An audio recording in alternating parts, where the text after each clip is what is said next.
मैं स्वामी जी विनोद सनातन धर्म क्या है और इसके मूल में क्या है आम भाषा में सिखाता हूँ। आज का टॉपिक कैंसर को लेकर के है और ये खास तौर से उन लोगों के लिए है जो जानना चाहते हैं कैंसर से कैसे बचा जाए और कैंसर अगर हो गया है तो हमारे पास क्या ऑप्शंस अवेलेबल है इस बारे में।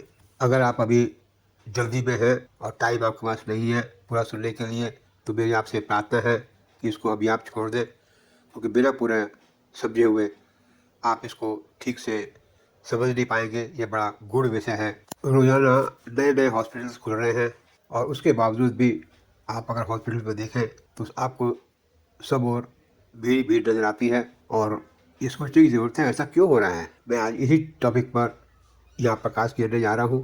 आपसे प्रार्थना है कि इस वीडियो को पूरा देखें। अगर एक बार देखने में समझ नहीं आए तो दोबारा देखें, फिर दोबारा देखें। हमारे शरीर में जब भी कोई बीमारी आती है तो सबसे पहले उसका बीज आता है, यानी कि मन पर प्रभाव पहले आता है और बाद में जब वही बीज अंकुरित होता है तो आहिस्ता आहिस्ता पौधे का रूप लेता है और पौधे के रूप के बाद में ये पौधा बड़ा होना शुरू हो जाता है। छोटा पौधा, फिर और बड़ा पौधा, फिर और बड़ा पौधा, दिन प्रतिदिन उसमें क्रिया होती जाती है। ये सब आपको मालूम है, ये आप रोजाना प्रकृति के अंदर देख रहे हैं। अगर इस अंकुरित पौधे को तभी उखाड़ दिया जाए तो ये जड़ समेत धरती से बाहर आ जाता है। ये धरती से भी मतलब शरीर से है। और अगर इसको नहीं ध्यान दिया गया तो ये वही जड़ें फैलाना शुरू कर लेता है और इसी को हम एक तरीके से कैंसर बोल देते हैं। यहाँ पर जो बीज है, बीज से मतलब मन की अवस्था का मतलब है। हमने उस अवस्था को अपने मन के अंदर कैसे कितना गहरा ग्रहण किया है, इसी को आप कैंसर का रूप में देखिए। कैंसर का बीज आया और वो बड़ा होना शुरू हुआ, फिर पौधे का रूप ले लिया। शुरू में जितना जल्दी हम इसको देख लें उतना ही इसमें कम जड़ होती है और डॉक्टर्स के लिए भी आसान होता है इसका निराकरण करना। इसको होने के बाद डॉक्टर्स लोग इसके ग्रोथ क्या है, किस जगह का कैंसर है, ये इसकी अवधि डिसाइड करते हैं, एस्टिमेटेड अवधि। यहाँ पे जो मैंने एस्टिमेटेड अवधि का नाम लिया है ये बहुत इम्पोर्टेंट है। हम इसकी अवधि को बहुत ज़्यादा बढ़ा सकते हैं। हम इस अवधि को खाली बढ़ा ही नहीं सकते बल्कि हम इसको बिल्कुल ठीक भी कर सकते हैं, क्योर भी कर सकते हैं। ये हमारे विल पावर पे डिपेंड करेगा। अपनी बात को समझाने के लिए मैं आपको मन की अलग अलग अवस्थाओं की बात करता हूँ। तो उसको मैं अवस्था को मैंने स्टेज का नाम दिया है। पहली अवस्था में, पहली स्टेज के अंदर मन में अशांति होती है और आप किसी बीमारी के साइन आपको नजर नहीं आते, सिर्फ मन में अशांति है, मन खुश नहीं है।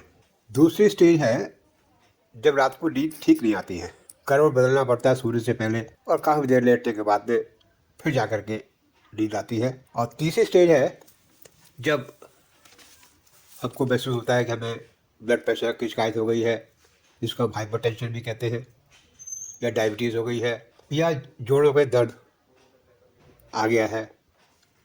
इनमें से कोई एक बीमारी या सब बीमारियां हो सकती हैं। ये आपकी थर्ड स्टेज है।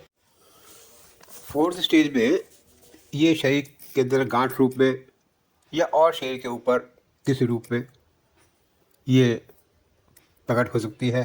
पांचवा स्टेज है जब आपका रोल बहुत कम रह जाता है, अब डॉक्टर का रोल आ जाता है और अब उसमें आप अपने आप को, अभी इस स्टेज में भी डॉक्टर्स की जो सर्विसेज है उनको लेने के अलावा आप अपने लिए बहुत कुछ कर सकते हैं। वो क्या क्या कर सकते हैं वो मैं अभी आपको आगे बताऊंगा। मैं बार बार सनातन धर्म की बात करता हूँ। आप अगर इसका मूल समझ जाएंगे तो आप सनातन धर्म को समझ जाएंगे, सब बीमारियों को समझ जाएंगे और जो कुछ भी आपके अंदर या बाहर हो रहा है उसको समझ जाएंगे। अब आप, मैंने बीज का नाम लिया था, उस बीज का क्या मतलब है। बीज का मतलब है मन की स्थिति। आपके मन में किस वक्त क्या हो रहा है वही आपका आगे आने वाला फ्यूचर है। यानी कि अगर आपने अच्छा सोचा है तो अच्छा होगा, बुरा सोचा बुरा होगा। एक बार किस संत से किसी ने पूछा कि स्वामी जी ये बताइए कि अब मेरा टाइम अच्छा आने वाला है या खराब आने वाला है, कैसे पता चले। उन्होंने कहा इसका बहुत आसान सा उपाय है, अगर आपके साथ अच्छे लोग मिल रहे हैं तो आपका टाइम अच्छा आने वाला है, अगर आपके साथ खराब लोग मिल रहे हैं तो आपका टाइम खराब आने वाला है। इसका मतलब ये है कि मन में जैसे आपके विचार उठ रहे हैं, कल का दिन भी आपका वैसे ही होगा। ये पक्की बात है, इसको एकदम समझ लीजिए। पिछले एपिसोड्स में मैंने आपको कहा था कि हमारे जीवन के 4 पहलू हैं: धर्म, अर्थ, काम और मोक्ष। पहला है धर्म। धर्म का मतलब क्या है? जिसमें ये वे ऑफ लाइफ है। धर्म का मतलब वे ऑफ लाइफ। हम अपनी लाइफ को कैसे चलाते हैं, कैसे चलाना चाहिए, ये धर्म में आता है।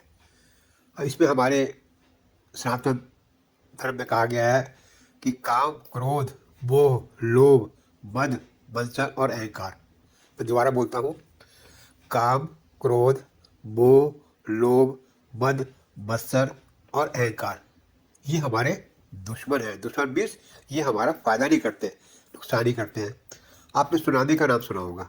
सुनामी का मतलब, सुनामी पहले अंदर आती है फिर बाहर जाती है। जैसे पृथ्वी के अंदर पहले कोई हलचल होती है, फिर वो बाहर नजर आती है। जैसे आप अभी तुर्की में देखिए, पहले धरती के अंदर हलचल अंदर हुई और जब वो बाहर आई तो अर्थक्वेक के रूप में आ गई। इसी तरीके से और भी जगह आपने सुनामी देखी होगी। ये सब पहले अंदर आती है फिर बाहर आती है। तो ये जो कैंसर का जो मेन रूट कॉज है उसको आप समझिए। जिसे मैं आपका एग्जांपल लेता हूँ कि कोई एम्प्लॉय है, अपने एम्प्लॉयर के यहाँ काम करता है और उसके एम्प्लॉयर ने सबों के सामने, पूरे स्टाफ के सामने, उसके कोलिग्स के सामने उसको बहुत बुरी तरह डांट दिया एम्प्लॉय को।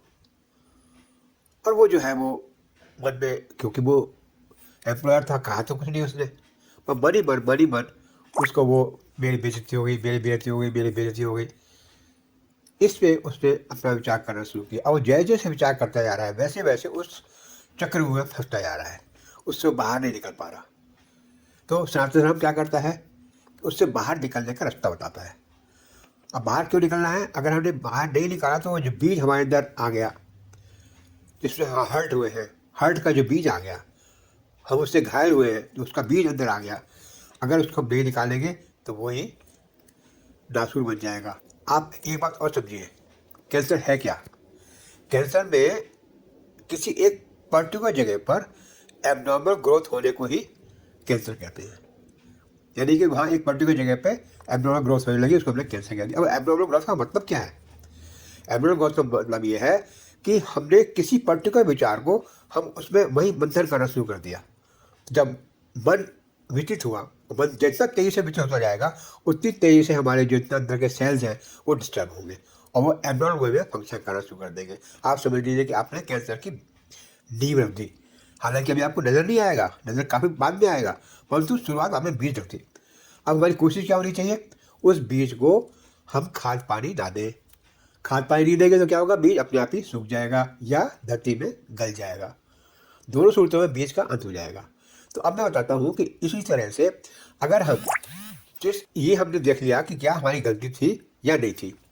जब हम जान गए कि हमारी ये गलती है या नहीं है, तो अगर गलती थी तो क्या करना चाहिए? उस एम्प्लॉय को अकेले में एम्प्लॉय के पास जाना चाहिए और कहना चाहिए कि मेरी वजह से आपको काफ़ी गुस्सा आ गया, अब मुझे पता चला है कि मेरी गलती कहाँ थी, मैं कोशिश करूँगा कि आगे से वो गलती ना हो। बेटे, बात खत्म हो गई। आपने उसको, उस बात को, उस चिंता को खाद पानी देना बंद कर दिया, वो बीज भाग खत्म हो गया। अब दूसरी स्थिति है कि आपको पता है कि आपकी कोई गलती नहीं थी और उसमें बिना गलती के ही आपको डांटा है। तो उस पर आप विचार कीजिए कि मैंने अपने आप को किस तरीके से रिप्रेजेंट नहीं किया, किस तरीके से कहाँ मेरे उनको गलती हुई मुझे समझने में। और जब आपको उसके समझ में आ जाए तो अपने व्यवहार में वो बदलाव ले आइए, जिससे कि वो स्थिति दोबारा पैदा ना हो। जिस तरह से आपको मैंने ये एम्प्लॉयर और एम्प्लॉय की बात बताई है, यही सब कंडीशंस पति पत्नी के बीच में भी हो सकती हैं, बाप बेटे के बीच में हो सकती है, भाई भाई के बीच में हो सकती है, पड़ोसी पड़ोसी के बीच में हो सकती है। मतलब आप जिस क्षेत्र में भी हैं, ये स्थिति कहीं भी किसी के साथ पैदा हो सकती है। इसको अगर हम जान जाएं और उसी तरीके से उसको ऐड करें और उस बीज को पैदा ना होने दें, तो हम कैंसर से हमेशा के लिए बच सकते हैं। ये मेरी गारंटी है। ये सिर्फ कैंसर पे ही लागू नहीं होता। हमारे शरीर में कोई भी बीमारी आई है, कोई भी मानसिक तनाव आया है, ये सब हमारे मन की स्थिति की वजह से ही आया है। इसीलिए कहा गया कि मन के हारे हार है, मन की जीते जीत। जिसने मन को जीत लिया उसने सब कुछ जीत लिया। तो अब इसका पहला सोल्यूशन क्या हुआ? सोल्यूशन नंबर 1, अगर हमने गलती करी है तो आप संबंधित आदमी से माफ़ी मांग लीजिए, और अगर गलती नहीं करी है तो अपने आप को कहिए कि मैं उसको क्षमा करता हूँ, मेरी वजह से उसको गुस्सा आया, मतलब कि वो गुस्सा मुझे क्यों करता, उसकी मेरी क्या दुश्मनी है। अब मैं आपको सोल्यूशन नंबर 2 के बारे में कहता हूँ। सोल्यूशन नंबर 2 पे भी कार्य करना उतना ही आसान है जैसे सोल्यूशन नंबर 1 में था। इसका मतलब ये है कि अगर आप ऐसा नहीं कर पाए सोल्यूशन नंबर 1 की तरह, तो आप अंदर से कमज़ोर हो गए हैं, और कमज़ोर होने की वजह आप जानना कोशिश कीजिए, क्या मेरा खान पीन ठीक नहीं है, क्या मेरी संगत ठीक नहीं है, क्योंकि आपका इसका मतलब ये है कि काम, क्रोध, मोह, लोभ, मद, मत्सर, अहंकार ये आपके अंदर बढ़ रहा है। बढ़ने का मतलब कहीं ना कहीं तो आपसे गलती हो रही है। मेरा अनुभव कहता है वो ज़्यादातर खान पीन की वजह से ऐसा होता है। तो इसलिए आपका खान पीन शुद्ध शाकाहारी हो तो आपके ज़्यादा हित में है, वो आपके मन को ज़्यादा तरक्की देगा। किसी ने कहा है कि जैसा खाओगे अन्न वैसा होगा मन। कैसा भोजन होना चाहिए, इस पर बहुत सारा लिटरेचर यूट्यूब पे भी अवेलेबल है, और अन्यत्र भी आपको मालूम है। आप चल रहे हैं नहीं चल रहे हो एक अलग बात है, वरना ज़्यादातर लोगों को मालूम है कि हमारी बॉडी की क्या रिक्वायरमेंट है। मैं इस पे अगर आप कहेंगे कोई वीडियो बनाऊं तो मैं अलग से आपको वीडियो दे दूंगा, आप कमेंट्स में मुझे लिख दीजिएगा, तो इस पर भी मैं आपको जो मेरे पास समझ है मैं आपको कहने की कोशिश करूँगा। संक्षिप्त में मैं इतना ही कहना चाहूँगा कि वेजिटेरियन फूड खाइए रात को खाने में, और मॉर्निंग ब्रेकफास्ट में कम से कम 12 घंटे का अंतर होना चाहिए। सुबह मॉर्निंग में उठ करके 3 ग्लास लुक वार्म वाटर पीना चाहिए, और फिर फ्रेश आदि होकर के नेचुरल आंवले का 1 ग्लास जूस लें। जूस बनाने का तरीका है, एक आंवले को बारीक बारीक काट लीजिए या कद्दूकस कर लीजिए, और 1 गिलास पानी में मिक्सर के अंदर मिक्स कर लीजिए। बिना छाने पी सके तो अच्छा है, नहीं तो इसको छान के पी लीजिए। सलाद का भोजन में ज़्यादा से ज़्यादा इस्तेमाल करें, और हो सके तो ग्रीन सलाद, वो तो और अच्छा है। अब हम सोल्यूशन नंबर 3 की बात करते हैं। जब कोई चीज़ हमारे बस में नहीं होती तो हम क्या करते हैं? परमात्मा को याद करते हैं, परमात्मा को पुकारते हैं। इसके लिए हमें किसी न किसी डिवाइन पावर की मदद चाहिए होती है, जिससे हम अपनी विल पावर को स्ट्रांग बना सकें, और जो सॉल्यूशन 1 और 2 में कहा गया है उसको पूरा पूरा उसमें अमल कर सकें। इसके लिए ऑलरेडी एक पहला वीडियो में दे चुका हूँ, जिसका हेडिंग था हनुमान जी को कैसे प्राप्त करें। ये आपको यूट्यूब पर बेस्ट टीचिंग फाउंडेशन के हेड में मिल जाएगा। इसके अलावा आगे आने वाले टाइम में मैं एक वीडियो और दूंगा, इस पर हनुमान जी की साधना कैसे करें उस पर प्रकाश गिरा जाएगा। पर जब तक वो नहीं आ रहा है तब तक आपको जो ऑलरेडी वीडियो आया हुआ है जो रात्रि में करना है उसको आप विचार करें और उसको अमल लाएं, वो आपको ज़रूर मदद करेगा। अब मैं आता हूँ सॉल्यूशन नंबर 4 पे। मैंने पहले आपको अभी बताया कि कैंसर होने से पहले कोई ना कोई एक ऐसी बीमारी आती है, जैसे कि हाइपरटेंशन है, इसको हम हाई ब्लड प्रेशर बोलते हैं, या डायबिटीज़ है, या जॉइंट पेन है। कोई ना कोई ऐसी बीमारी आपको आएगी जो आपके अंदर आपको असुविधा पैदा करेगी। जैसी बीमारी आती है आपको तुरंत डॉक्टर को कंसल्ट करना चाहिए, और इन बीमारियों का इलाज करते हुए, यानी कि इसका इलाज कराने के साथ साथ ही अपने फिजिशियन को बोलिए, अपने डॉक्टर को बोलिए कि कैंसर से related blood and urine test भी लिख दें। वो एक जस्ट प्रिकॉशन के लिए है, इसका ये मतलब नहीं है कि कैंसर आपको हो गया या हो जाएगा। अभी प्रिकॉशनरी स्टेप ले रहे हैं, और ये हमको हर 6 महीने में रिपीट करना चाहिए। मेरा ऐसा मानना है कि जब जिसको हम कैंसर का बीज बोलते हैं उसमें इतना टाइम हमको मिल जाता है, अगर ये ब्लड के और यूरिन के टेस्ट कराते रहे समझने का टाइम मिल जाता है, और हम अनअवेयर कॉट नहीं होते। ये सब बीमारियाँ इंडिकेट करती हैं कि समझ जाओ आगे खतरा है, और अपने खान पीन में विचार करो, अपने विचारों में शुद्धि लाओ, और जिस कर्तव्य कर्म के लिए आप इस संसार में आए हो उसमें लग जाओ, नहीं तो इसके लिए आपको आगे कुछ ना कुछ प्राइस चुकानी पड़ेगी। अब हम आते हैं सॉल्यूशन नंबर 5 पर। ये वो स्टेज है जो डॉक्टर ने कैंसर डिक्लेयर कर दिया है और आप अब डॉक्टर की सुपरविज़न में हैं। अब हम विचार करेंगे कि हमारे पेशेंट के मन के लेवल पे क्या विचार आ रहे हैं और शरीर के लेवल पर क्या कुछ हो रहा है। पहला हम लेते हैं मन पर प्रभाव क्या आ रहा है। पेशेंट सोचता है कि मुझे कैंसर हो गया है, ये अब ठीक होने वाली बात नहीं है, उसे हर वक्त अपनी मौत नज़र आती है। इसी में दूसरा विचार आता है कि इससे बहुत खर्चा आता है, कहाँ से आएगा, ये खर्चे का इंतजाम कैसे होगा। इसके बाद मरीज के मन में आता है जो मेरे आश्रित लोग हैं उनकी कौन देखभाल करेगा। इस तरीके के अनेक विचार सामने आते हैं। इसमें हम सोल्यूशन नंबर 6 में विचार करेंगे इसका क्या किया जाए। अब आते हैं हम शरीर पे क्या क्या प्रभाव आ रहा है। शरीर पे मुख्यतः पेट हमारे को ज़्यादा तकलीफ देता है और मैं समझता हूँ कि शरीर की पीड़ा को जो हो रही है वह मेडिसिन के द्वारा डॉक्टर्स लोग काफ़ी कुछ कंट्रोल कर लेते हैं, तो इसलिए उस पर कुछ ज़्यादा अपने विचार में देना समझता नहीं ठीक है। अब हम आते हैं सॉल्यूशन नंबर 6 पे कि जो मन में जो विचार आ रहे हैं उनको कैसे हम नॉर्मलाइज करें। सॉल्यूशन नंबर 6 में हम मुख्यतः मन पे प्रभाव जो आ रहे हैं उनको कैसे न्यूट्रलाइज करें इस पे विचार करेंगे। इस सिलसिले में मैं आपको एक छोटी सी बात बताना चाहता हूँ। एक पुरानी कहावत है कि चोर जिस रास्ते से आता है उस रास्ते से वो वापस जाता है। जैसे दरवाजे से आया दरवाजे से वापस जाएगा, खिड़की तोड़ के आया तो खिड़की से वापस जाएगा, रोजगार तोड़ के आया रोजगार वापस जाएगा, सुरंग से नीचे से आया है तो उस सुरंग से वो वापस जाएगा। इसका मतलब क्या हो गया? इसका मतलब ये है कि कैंसर जैसे जैसे हमारे शरीर में आया है, अगर उसी क्रिया को हम रिवर्स कर दें और वहीं पर जहाँ बीज आया था, बीज से पहले जो स्थिति थी हमारे मन की, उस पर अगर हम ले आएँ तो हमारी ये सॉल्यूशन सॉल्व हो सकता है। उसके लिए क्या तरीका है?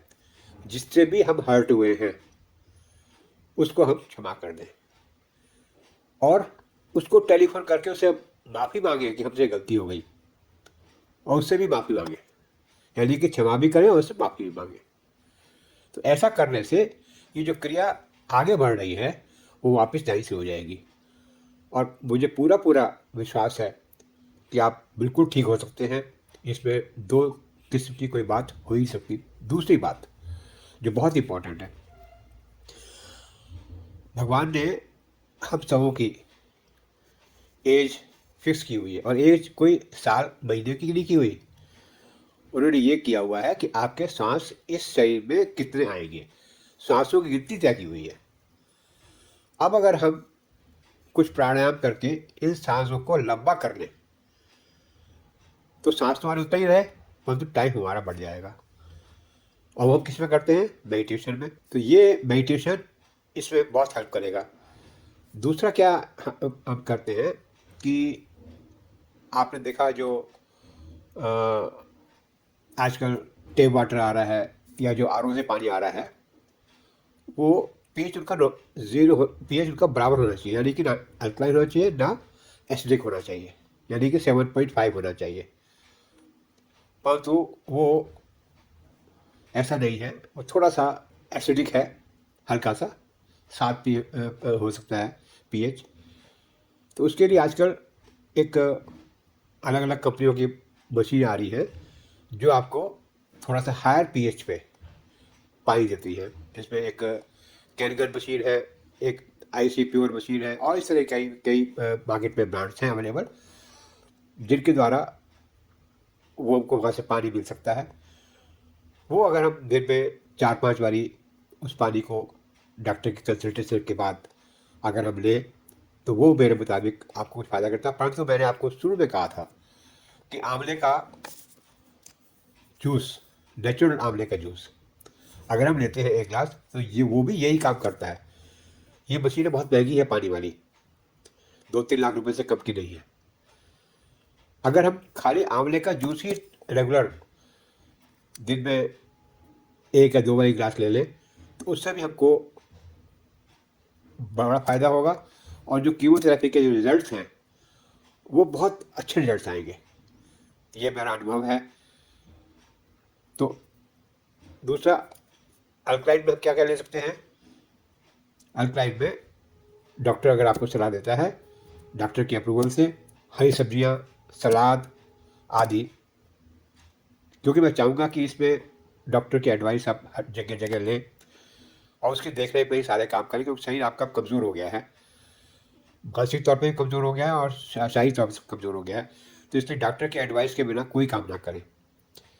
डॉक्टर आपका इस वक्त जैसा बोलता है उस पर आपको यकीन करना ही पड़ेगा।